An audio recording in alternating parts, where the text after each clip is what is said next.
सोचिए आपको एक कॉल आती है। सामने वाला कहता है सर आपका एक पार्सल डिलीवर होने वाला है, बस एक ओटीपी शेयर कर दीजिए। आप बिना सोचे समझे ओटीपी बता देते हैं और फिर आपका व्हाट्सएप बंद हो जाता है। दोस्तों को पैसे मांगने वाले मैसेजेस आने लगते हैं। आपका डेटा, आपकी चैट सब किसी और के कंट्रोल में चली जाती है। डरावना लगा, लेकिन ये सच है और ये स्कैम कई लोगों के साथ हो रहा है। ये स्कैम होता कैसे है? तो महाराष्ट्र साइबर सेल के मुताबिक हैकर्स आपकी ऑनलाइन हरकतों पर नजर रखते हैं। आपने नया फोन लिया या कुछ ऑनलाइन ऑर्डर किया, बस मौका मिलते ही कॉल करते हैं।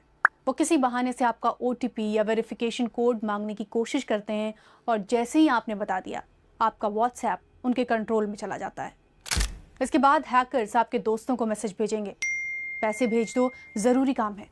और कई बार आपके अकाउंट से दूसरों को भी हैक करने की कोशिश करते हैं। तो अब सवाल कि आप खुद को कैसे सुरक्षित रख सकते हैं। पहली बात, किसी भी अनजान शख्स के साथ ओटीपी किसी भी सूरत में शेयर मत कीजिए, फिर चाहे सामने वाला बोले कि वो किसी ऑनलाइन डिलीवरी कंपनी से है या बैंक से।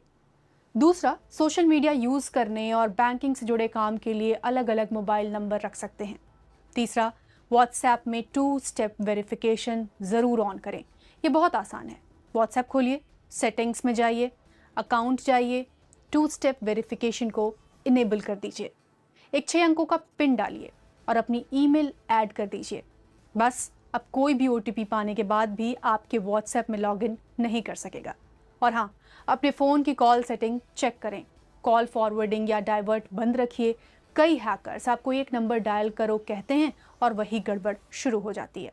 पत्रकार प्रसन्ना जोशी को हाल ही में एक कॉल आया। सामने वाले ने कहा कि सर आपके नाम पर एक पार्सल आया है और हमारा डिलीवरी बॉय आपके दरवाजे पर खड़ा है।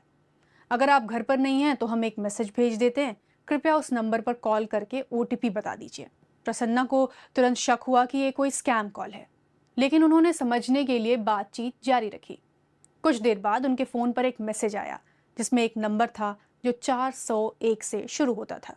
उन्होंने गूगल पर चेक किया और पता चला कि अगर आप 401 के बाद कोई नंबर डायल करते हैं तो आपकी सारी कॉल उसी नंबर पर फॉरवर्ड हो जाती है। यानी अगर आप ऐसा कर दें तो आपके सारे कॉल, मैसेजेस और ओटीपी सीधे हैकर के पास पहुंच जाते हैं। वहां से वो आपके व्हाट्सएप, बैंकिंग ऐप्स और बाकी अकाउंट्स तक पहुंच सकते हैं। तो याद रखिए, कभी भी किसी अजनबी के कहने पर कोई अजीब नंबर या कोड डायल ना करें। यही एक छोटी सी गलती आपको बड़े साइबर फ्रॉड में फंसा सकती है। और अगर हैक हो गया तो घबराइए नहीं, तुरंत 1930 पर कॉल कीजिए। यह है नेशनल साइबर क्राइम हेल्पलाइन।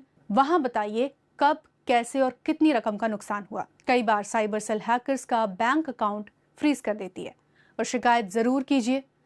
यहाँ आप शिकायत cybercrime.gov.in पर कर सकते हैं। महाराष्ट्र साइबर सेल ने अब तक 3 करोड़ से ज़्यादा रुपए लोगों को वापस दिलवाए हैं। साइबर क्राइम अब एक बड़ा अपराध बन चुका है। भारत में भी ये गांव देहात तक अपने पैर पसार चुका है। इसलिए स्मार्ट बनिए और सतर्क रहिए।